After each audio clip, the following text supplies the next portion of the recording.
Hola, buenas noches. Buenas noches. ¿Cómo están? Bien, gracias. Qué bueno, de antemano muchas gracias por su puntualidad. Y vamos a dar inicio a nuestro sexto coloquio.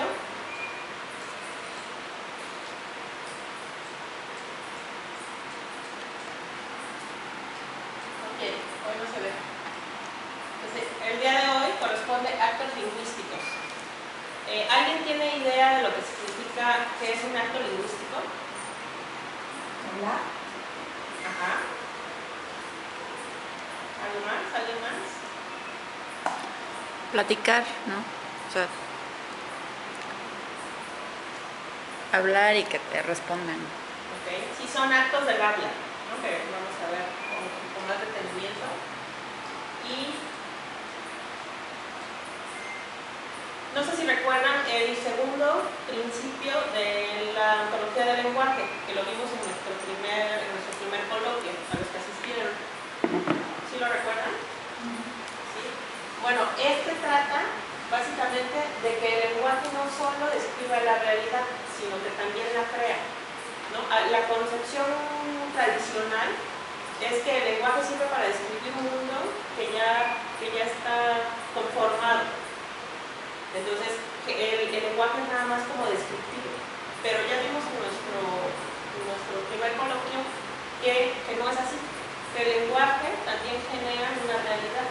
Entonces, aquí vemos, ¿no? Que también la crea.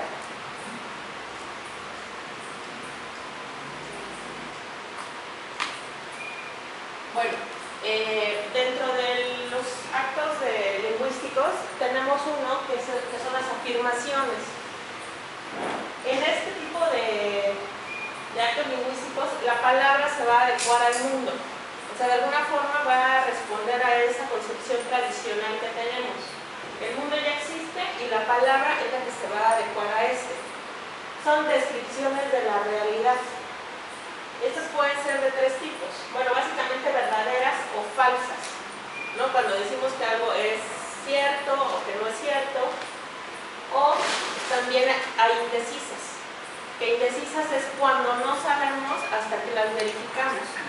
Porque yo puedo afirmar muchísimas cosas, pero no sabemos si son verdaderas, falsas, y en el momento conservan una característica de indecisas.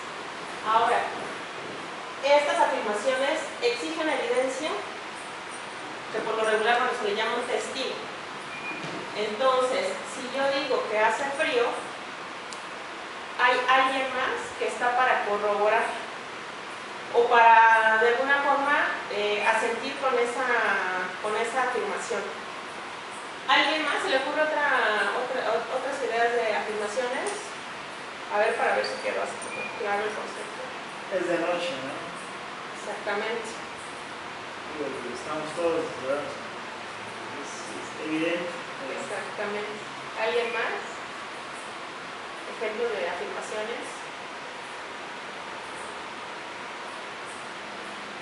O sea, que yo diga tembló y tembló muy fuerte para mí, pero tal vez para otra persona lo sintió. Exacto. Sí, puede ser. Ahí entra también la cuestión del observador, que tenemos diferentes interpretaciones de la realidad. Pero que tembló fuerte, ¿no? Hay otra persona que puede decir, sí, tembló fuertísimo, ¿no? A final de cuentas hay otra persona que corrobora esa versión. Pero, por ejemplo, si decimos, pues es que en Chile tembló en 1457, es una afirmación, pero no sabemos si es verdadera o falsa. Y si no hay un registro, se va a quedar como indecisa, ¿no? Entonces, no sé si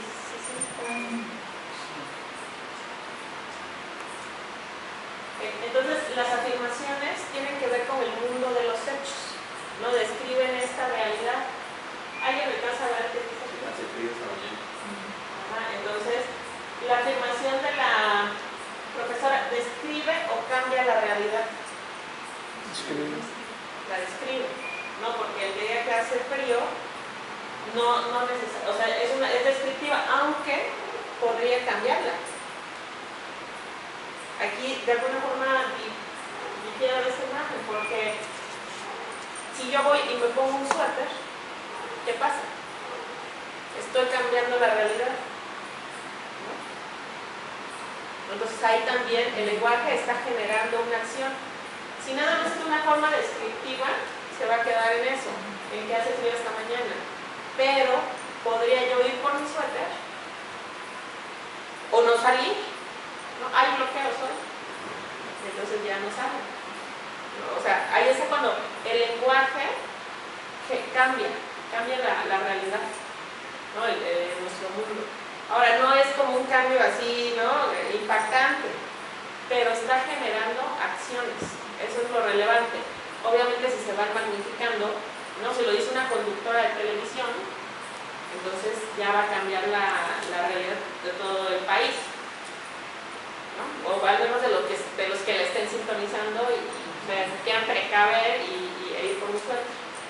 Entonces, esta frase me gustó mucho. El hablar nunca es un acto inocente.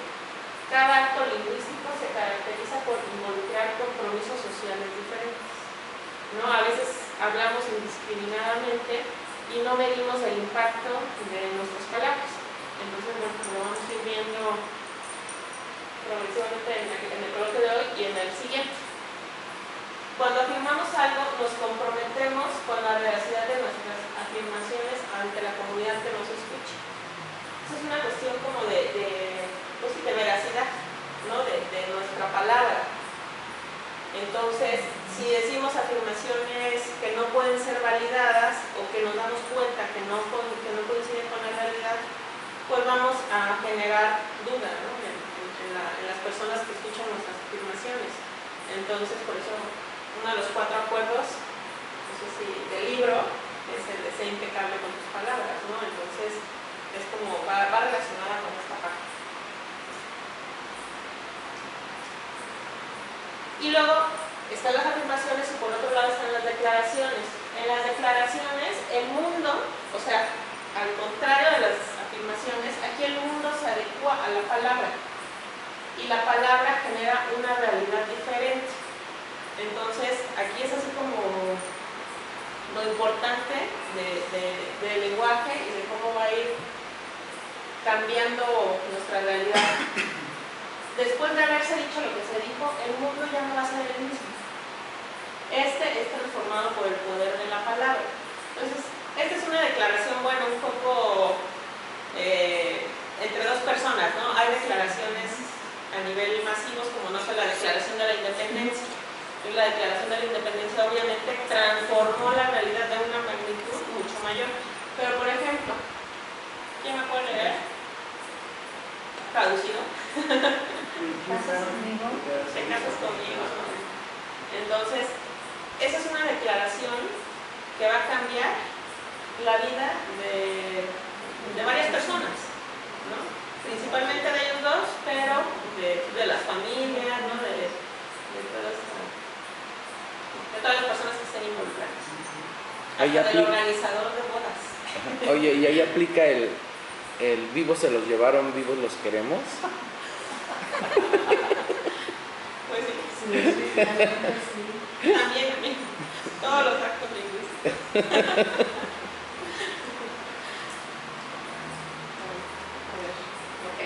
Pero las declaraciones están vinculadas con la fuerza y la autoridad.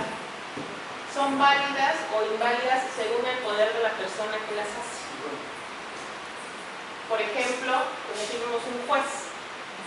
O sea, no es lo mismo que mi papá, ¿no? Si yo cometí un delito, me declare inocente, a que lo haga un juez, ¿verdad? Entonces, aquí vemos cómo necesitamos que haya como una especie de investidura. Solo generamos un mundo diferente a través de nuestras declaraciones si tenemos la capacidad de hacerlas cumplir. Volvemos al compromiso social que mencionábamos en la diapositiva anterior, al compromiso social que adquirimos con cada acto lingüístico. Cuando declaramos algo, nos comprometemos a comportarnos consistentemente con la realidad que hemos declarado, ¿no? ¿Quién me puede dar un ejemplo de la declaración de que seas conmigo y que se comporta de manera consistente con esa nueva realidad que generaron? Por ejemplo, yo tengo una duda donde dice, ¿son válidas o inválidas según el poder de la persona que las hace? Ah, sí, es que precisamente lo expliqué cuando hice Ah, llamada. perdón. Que no es lo mismo que si a mí, si un delito. No es lo mismo que mi papá me diga, eres inocente, a que lo diga un juez. Entonces un juez tiene la autoridad y el poder para declarar, para que sea válido. Entonces ahí es como Gracias. Entonces un ejemplo. A ver, Pablo, El poder del anillo de compromiso. sí. ¿Puede ser? No, o está declarando algo y se está comprometiendo a eso. O sea, no va a decir de repente, ay, sabes que siempre no. ¿No? Exactamente, porque ahí O sea, ya su palabra quedaría como en duda, ¿no? Que siempre, aunque cuando hacemos un compromiso, podemos recuperar la promesa, ¿no? Renegociándola o sea, tampoco es que nos vayan a fusilar si no cumplimos la promesa. Se puede renegociar, pero también depende de determinadas situaciones que ya veremos como dan las promesas. Pero sí, es como lo que dice Luis. ¿Tú, Pau, querías decir algo? ¿No? O por ejemplo, pues si ya están comprometidos, obviamente la realidad es pues tal vez hacer los planes de boda, ¿no? Organizar la fiesta, convivencia familiar, ¿perdón? La Sí, o roca. tal vez determinado comportamiento, ¿no? O sea que de comunicación, por ejemplo, que haya una mejor comunicación si ya se van a casar, ¿no? Que cambie su estado en Facebook. Exactamente. O Que la etiquete, que ya sean amigos. Ahora ya es como que, o sea, puede ser tu novia o tu amiga, pero ya si hay algo más en esa red social, como que ya es un plus, ¿no? Como que ya es así como que abierto a todos, como que pareciera que ahora ya es como un estatus más, ¿no? Ya es el compromiso. Sí. O el poder que le otorga el que le entregue el NIP. O cuando ya te borran, amigo. Oye, cuando te dicen, Que ya no sea una relación soy tu abierta. novia, pero cuando alguien te dice, soy tu novia, pero pues ni en el Face te tienen, ya te puedes tener una duda, ¿no? Puede quedar una controversia. O más si desaparece de su Facebook, ¿no? Toing. Hasta se crea un conflicto en la red social. Sí, también. Pero el que nada debe nada teme. Pero bueno, yo creo que no deberíamos de meter nada de cosas personales en el Facebook. Sí, ya es una cuestión también ya personal. Bueno, y esto era como un chascarrillo, ¿verdad? Pero creo que sí quedó, ¿no? Nos quedó un poquito más clara la idea.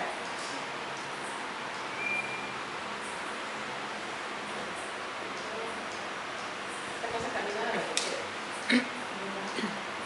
Ok, bueno, entonces vamos a ver que hay diferentes tipos de declaraciones. Vamos a hablar de las 6 principales, que son los actos lingüísticos básicos. Obviamente hay mucho más, pero vamos a enfocarnos en esto. Declaración de no. Define el respeto que nos tenemos a nosotros mismos y que nos tendrán los demás. Y aquí, tantas veces, o sea, en la medida en que digamos no a lo que no estamos dispuestos a permitir, eso va a dar forma a nuestras relaciones de pareja, de amistad, de trabajo, con los hijos, etc. ¿No? Es como una cuestión de límites, ¿no? De no aceptar cosas que no estamos dispuestos, ¿no? Entonces, ¿hay alguien? A ver, ¿quieres compartir algo? No. ¿No? Entonces, Sí, porque, bueno, me ha pasado, ¿no? Antes yo a todo decía que sí, por no quedar mal con la amiga, por no ser mala onda con mi hermana. Y ahora si quiero digo sí, si quiero digo no. Pero sí cuesta mucho trabajo, realmente. sí, yo creo que socialmente no estamos acostumbrados, ¿no? a decir sí o no, a ser congruentes, además cuando digo sí es sí, cuando digo no es no. ¿No? Por eso yo a veces soy como que te dicen, no, es que actúa como que no quieres. Y yo digo, no, actuamos como, o si queremos, como si queremos, ¿no? Entonces, y yo creo que también a las mujeres como que nos inculcaron más esa parte de modosita y no. Siempre decimos, O sí. Sí. hay más que no. Depende de qué pidas. Es que tú siempre pides lo mismo. Es interesante, o sea, hay que aprender a decir no, porque también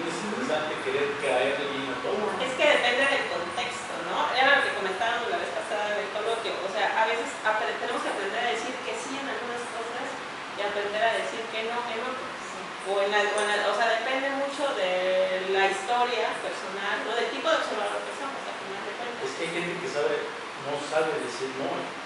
Sí. Y se mete en cada situación por no haber dicho no. O sea, Pues sí, pero como fiador, por ejemplo. Exactamente, ese es un buen ejemplo. Sobre todo eso. Oye, ¿quieres ser mi fiador? Y es tu muy buen amigo, tu compadre, Ay, tu no. familiar, y dices, Por eso me confío, ya sé que no pago, además a veces pues sabiendo, es que no es buen pagador, pero ¿cómo le voy a decir que no? Pues Y le decimos que sí. Sí, ¿no? después trabajaste. Sí, así Sí. es.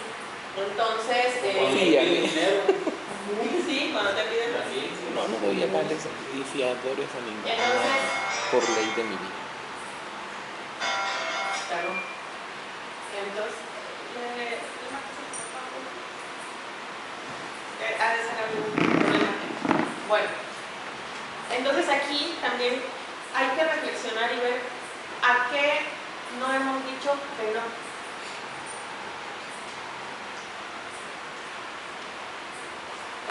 Yo creo que está al revés. Bueno, otra declaración que pareciera no ser tan importante como el no. A veces decimos, no, tenemos que aprender a decir no o basta, ¿no? Porque el no también es un sinónimo de basta, hasta aquí ya no aguanto más esta situación. El sí también es muy importante. Y se adquiere un compromiso que asumimos cuando hemos dicho sí o acepto. Y ponemos en juego el valor y respeto de nuestra palabra, que bueno, en general con todas las declaraciones se comprometen, ¿no? Nos comprometemos, pero invariablemente con el sí es como más marcado. Entonces, porque ya requiere, por lo regular requiere una acción posterior.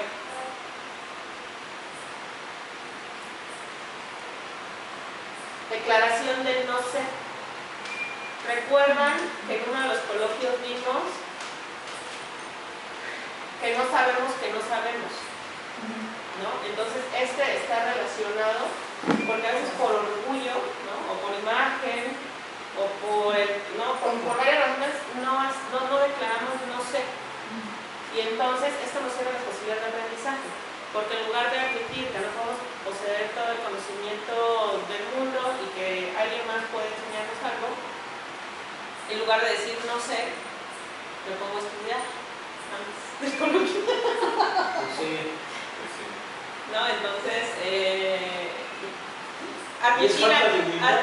admitir abiertamente que no sabemos no pasa nada. Hay gente que no acepta, ¿eh? Sí. Te preguntas por una calle, y en lugar de decir que no sé, Te invéntalo. Te van a llevar vueltas Sí, como eso quieras. no es honesto también. Y es falta de humildad. Sí, o a veces los papás con los hijos, ¿no? Cuando un hijo te pregunta, pues siempre es, ¿cómo no voy a saber? ¿No? Si soy tu papá, ¿Cómo me voy a quemar? Exactamente. Tengo que inventar O algo. un jefe con un colaborador, Sí. ¿no? A veces el colaborador no sabe hacer paciente y el jefe también no Tampoco puede decir sabe. esa parte de que no sabe. Eso te puede crear problemas porque confundes a la gente con el cliente. Pues, Decir no, prefiero decir sí, porque no sé lo que mejor sé. es más fácil decir se lo investigo o déjame investigar. A la próxima clase se distrae. Eso lo vamos a ver más adelante. Y esa parte me gustó, ¿no?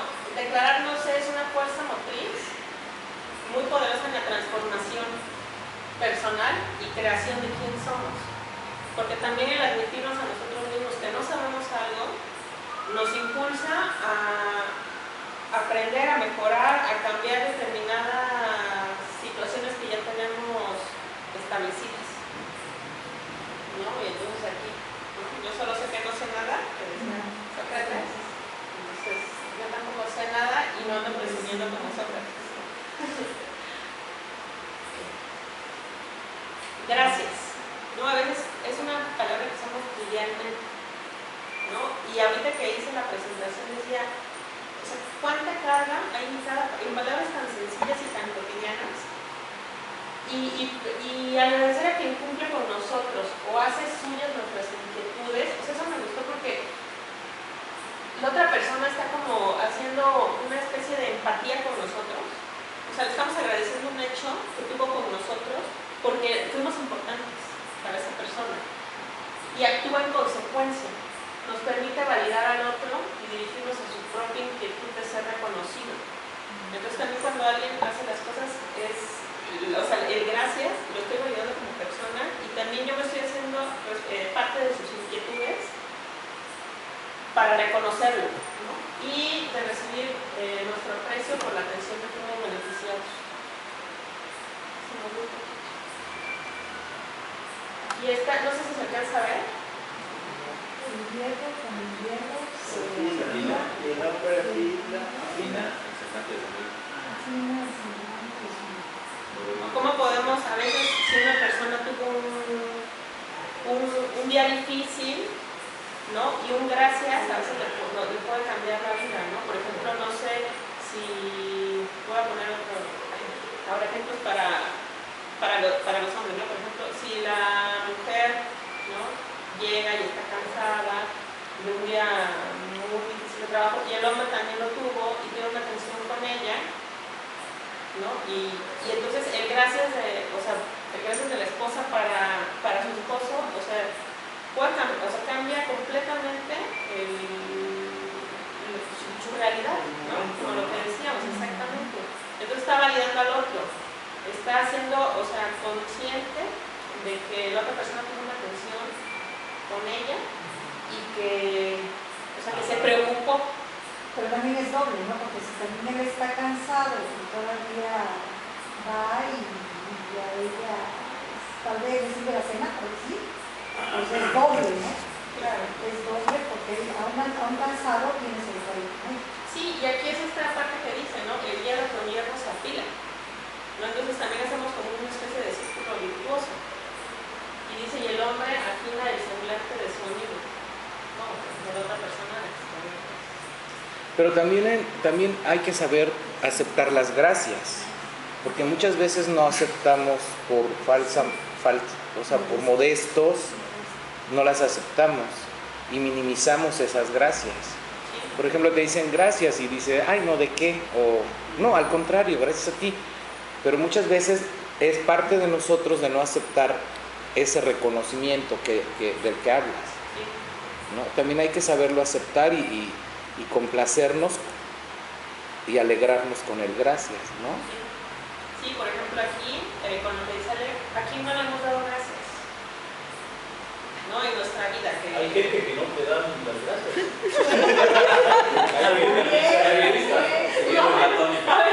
Hasta tú les dices de nada. Sí, exactamente. Hay gente que no da las gracias. Y como siempre vuelvo a mi dicho así, el buen economista por su casa empieza, ¿no? Entonces, nosotros mientras aprendamos a dar gracias, creo que a veces tiene más valor que el estar, o sea, un poquito ahí tal vez se nos puede poner de oírlo, es bonito oírlo, pero también si uno no empieza y no predicas con el ejemplo, nosotros en cambio lo generamos a nuestro alrededor, ¿no? Entonces, si yo lo hago un hábito, la gente poco a poco, porque no es un cambio inmediato, pero va a sufrir también una transformación. Y si no lo hace, pues bueno, ya queda de, porque pues él es otro tipo de observador, tiene diferentes inquietudes, y pues tal vez no lo educaron de esa manera como educan a otras personas. Pero es que a veces no es también de tu grado de educación, o sea, eso no tiene mucho que ver, sino... No, como te educaron en tu casa, no en la escuela o si fuiste a Harvard. No, en tu casa, tus papás o quien te crió, ¿no? Simplemente debería ser un reflejo, ¿no? No por el hecho de cómo te educaron, los valores que tengas, etcétera, etcétera.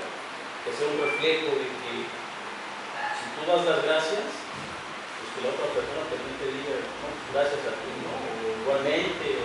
Pero acuérdate hay que gente que no. está la parte de las distinciones.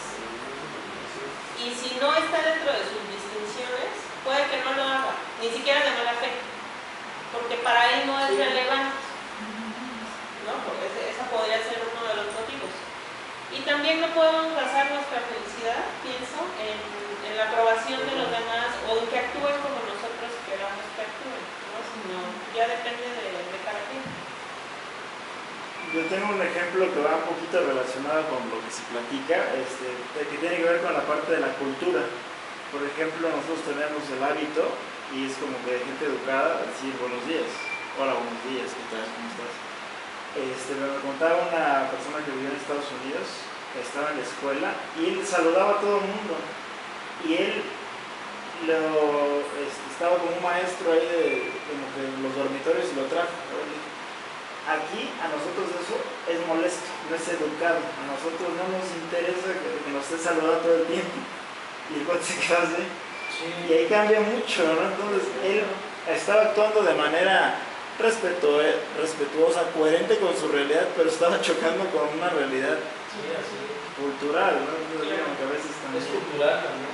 Sí, porque ¿no? Ahí cada quien como que está metido en su trabajo, es productivo, no hay como tanta fraternidad con los vecinos, ¿no? O sea, cada quien está en su rollo, ¿no? Exactamente. Pero también es un insensible, ¿no? Fríos. Pues sí, es como frío, ¿no? Porque, por ejemplo, viene gente aquí o tú visita a alguien en tu escuela o tienes una persona de otro lugar. Por ejemplo, los japoneses, todo eso, ¿no? Y llega un momento en que pues tienes que respetar porque ya es algo de su parte, de su ser, ¿no? O sea, lo traen indeleble en su educación. Entonces, pues tienes que respetarlo y se me hace así como que... protocolos, ¿no? Que debes de respetar y más cuando es un forastero, ¿no? O sea... Es como cuando, por ejemplo, un presidente va a otro país, antes de visitarlo, te enseñan todo un protocolo de cómo debe ser su comportamiento, por las costumbres que tienen y esa cultura que tienen en ese país. Sí, pues cuando vamos a un lugar, no puedes estar dicho al lugar y no puedes saber que vienes, ¿no? Hay que de alguna forma adaptarnos para no ser groseros o hacernos a que veas una sanción sobre todo, ¿no? Es correcto. La declaración de perdón, cuando no cumplimos a lo que nos comprometimos o cuando nuestras acciones hacen daño a otros y asumimos la responsabilidad de ello. Te pido perdón y te perdono, ¿no? Como que son dos momentos diferentes, o sea, pero que los dos requieren como mucha humildad y mucha fortaleza. Y no es lo mismo, o sea, la persona que no puede decir perdón o que no puede dar el perdón, se queda con el resentimiento y también no nos lleva a crecer, nos quedamos con esa emoción negativa. Pero provoca enfermedades. Sí, exactamente, que lleva enfermedades, ¿no? A no disfrutar la vida, ¿no? A vivir de mal humor, de mala manera. Y entonces perdonar se vuelve un acto de liberación personal y nos rompemos las cadenas que nos saca el victimario. Porque cuando nos ponemos en ese nivel, estamos en una dinámica de víctima-victimario, ¿no? Entonces, no te perdono o no te pido perdón, ¿no? Y te castigo. Pero lo más importante es cómo me perdono a mí mismo. Bueno, no lo más importante, pero también es muy importante, ¿no? Entonces aquí, como siempre, hay que pensar en qué no nos hemos perdonado o en qué situaciones no nos perdonamos y pues tratar de cambiar esas cosas. Y la declaración de amor. Declarar te amo o te quiero participa en la construcción de mi relación con el otro y forma parte de la creación de un mundo compartido. No decirlo no es indiferente porque la otra persona es un ser humano. ¿A qué se refiere esto? A que en una relación necesitamos a veces con padres, familia, oír que la otra persona nos ama. A veces pensamos, es que con hechos se demuestra. Eso no basta, al final de cuentas. Por eso dice que no decirlo no es indiferente. O sea,